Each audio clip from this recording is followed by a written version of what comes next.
Hi అండి. Welcome to another mini vlog అనమాట. అందరికీ ముందుగా దసరా శుభాకాంక్షలు. సో మేము నెల్లూరులో ఉన్న ఇరకాలమ్మ గుడికి అయితే వచ్చేసామన్నమాట. ఇంటి దగ్గర పూజ చేసుకొని బండికి కూడా పూజ చేసేసి గుడికైతే వచ్చాము. మేము రావడం కూడా ఇదే మొదటిసారి ఈ గుడిలోకి.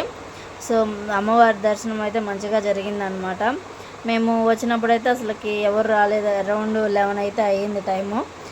12కి అయితే ఇంకా ఫుల్గా అయితే జనాలు అయితే వచ్చేసారనమాట. అమ్మవారిని మంచిగా దర్శనం అయితే చేసుకున్నాము. సో ఇంకా దర్శనం అయిపోయింది. ఇంకా కాసేపు కూర్చొని భోజనాలు అయితే పెట్టారనమాట. అన్నదానం అయితే చేశారు. ఇంకా భోజనం చేసేసి ఇంకా మేము రిటర్న్ అయితే వచ్చేసామన్నమాట. అలాగే మధ్యలో ఎంజీ మాల్కి అయితే వెళ్ళేసి వచ్చేసాము. సో ఇది మినీ వ్లాగ్ ఎలా అనిపించిందో కామెంట్ చేయండి. సో చూసారు కదా ఎలా ఉందో. మీరు ఎలా దసరా చేసుకున్నారో కామెంట్